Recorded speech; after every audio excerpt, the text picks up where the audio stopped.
Right. Our next section is going to be about Southeast Asia. Okay. And, well, we know that before World War I, most of Southeast Asia was controlled by European countries. This was the time of imperialism. The Europeans went around the world. They snatched up a bunch of land, took their natural resources, power, prestige, whatever. But after the wars, the Europeans are too busy rebuilding. They're not really interested in the power or prestige game anymore. Also, in the time between World War I and towards the end of World War II, Japan had taken over most of this area. So let's take a look at what we're talking about on a map. This is Southeast Asia, okay? And really the islands down here are also what we're going to call Southeast Asia. We're talking about the Philippines. In this area here is going to be Indonesia. Not really Australia or New Zealand, though. They're not considered to be part of Southeast Asia. Interestingly, really quickly before I go there, the French ruled this area, French Indochina, the British, of course, India, and then down into Burma or Myanmar. And here is going to be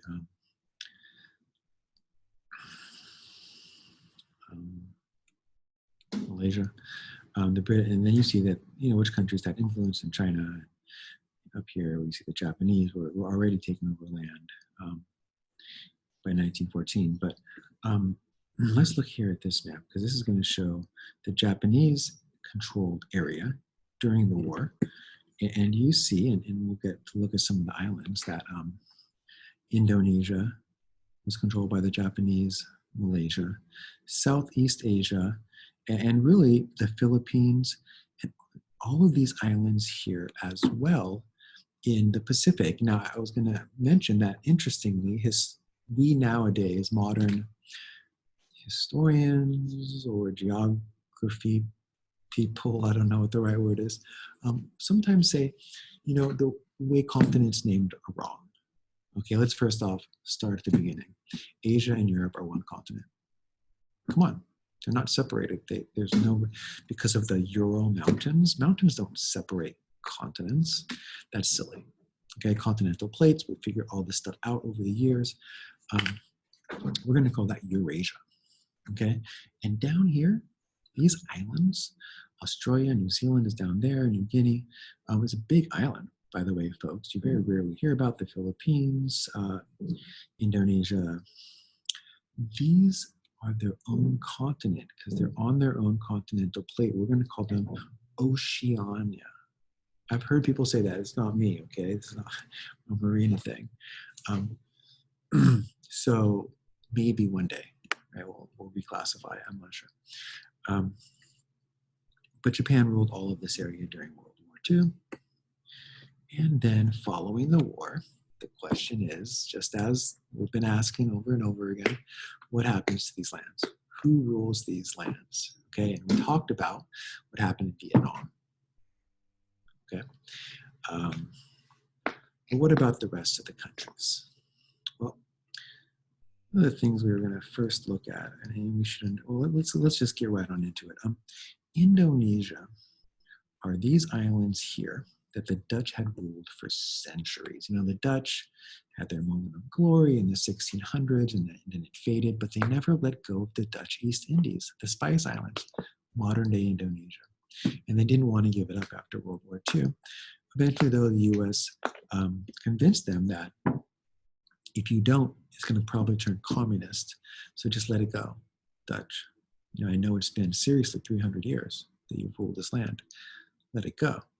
And they do, and they try to make a democracy. Remember, after World War II, when the US is now the world power, along with the Soviet Union, there is a push to see capitalism and democracy versus communism and dictatorship.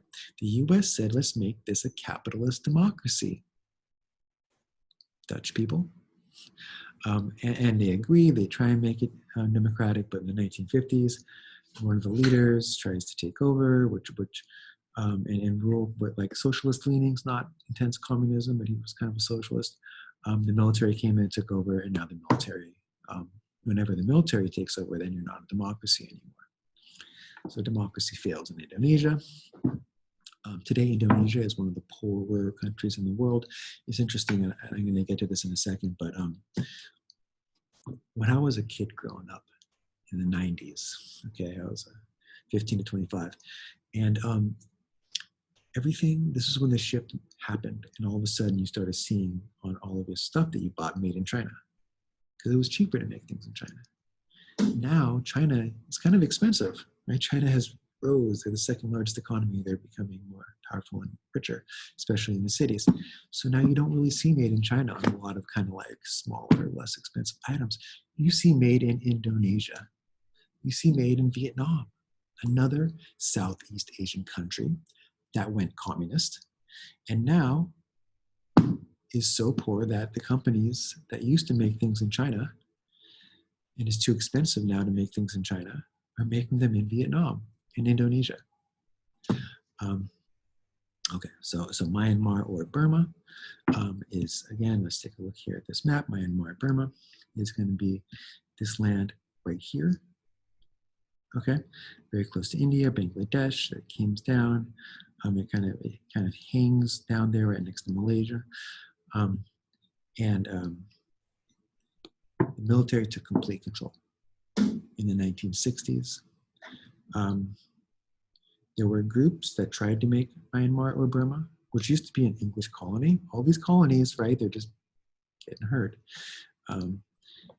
We talked about this. Wherever the Europeans took over, when they left, it struggling still, probably. They tried to make Myanmar democratic. There's a lady named Aung San Suu Kyi who was arrested. She wasn't released into prison until the 1990s. She tried to make Myanmar, Burma, democratic. I believe she even now recently, in the last 10 years, was the leader. And then like there's even issues there with the way that they're treating certain groups of people in their land. Same old story. The Europeans left. They left trouble. Vietnam, we know, turned communist in 75. They're still communist and they're very poor. Right next door, though, in Cambodia and Laos, what we didn't talk about is that during some of the offensives in the late 60s of the United States, they go into Cambodia and Laos. And oh, by the way, Cambodia and Laos were part of French Indochina. Okay? And after the Tet Offensive, when the U.S. really cranks up the volume of its attacks on Vietnam, on the north, they go in, they bring these countries into the war, and these countries both turn communist. In Cambodia, their leader was a guy named Pol Pot. He was like the most extreme communist. He took all the land and tried to make communes. And he killed 1 million plus people in his land. He wanted to create a Cambodian master race, and like he wanted to destroy all the cities and make the entire country a farmland area. Surprise, surprise, this area is very poor today. In the Philippines, after World War II, the U.S. gave the Philippines to the Filipinos. It used to be American ruled after the Spanish-American War. And then because the Filipinos fought so hard and well in war, the U.S. said, you deserve your own land. You can have it, right? You get the Philippines, Filipinos. The country was not stable, though, even. Well, surprise, surprise, the country wasn't stable after a big power who took it over, gives it back. Even the United States, who is world power, isn't able to keep this area stable.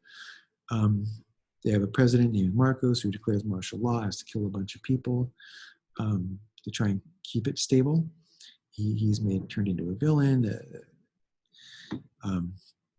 In the 80s, a group opposing him takes over by a leader by the name of Aquino. Recently in the Philippines, they have this leader. What's his name? Oh, I forget his name. He's like really kind of bordering on a dictator. He's trying to crack down on like drug smugglers or something in the Philippines. And he's, like I said, kind of a dictator. Although they have a democracy, at least you can say the Philippines is kind of a democracy. It's maybe the most stable out of all of these areas. Their most recent leader, I'm going to look his name. Rodrigo Duarte is his name. he was elected, so at least they have a democracy. Their economy is not as bad as the other countries, but it's still very poor. Duarte, he brags about having killed people. What? Is that, but they were drug dealers, so I guess you're allowed to kill drug dealers in the Philippines or something. There's issues there, guys. Everywhere the Europeans or European-led countries, that's the United States, went and took over during the time period of imperialism and gave it back after World War II, there are problems. They're either very poor or they're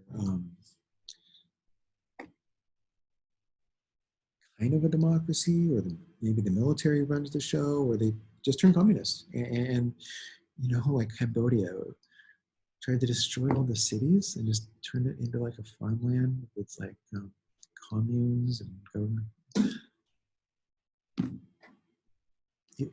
There's a theory out there, and I don't want to go deep on this. I have a buddy, who's a friend of my wife's friend, okay, who was telling me how, like, oh yeah, man, those countries are so lucky that the Europeans took them over. They built roads and highways. Man, if it weren't for the Europeans, they'd be in trouble. Wrong, Jared, wrong. These are the poorest countries in the world today. And it is in a large part because the Europeans came in, they took their natural resources, and when they left them, they left them poor. And one thing you see is that if you're a European country and you had taken over a country, a lot of those people who lived in that country, they wanted to move to your country, right? If you ask some people from the Philippines today, I've heard Filipinos say to me, one of my great buddies, a Filipino guy, his Bardo, he says, well, yeah, well, because my family was rich in the Philippines because they followed the American model. So after America left, they left because they wanted to come here and live the American model and not fall into what disaster the Philippines are going to fall into, or other countries. European imperialism, the markings, the leftovers, these countries, they do not end up in any of the richer countries at all, but instead the poorer, less stable, controlled countries in the world today.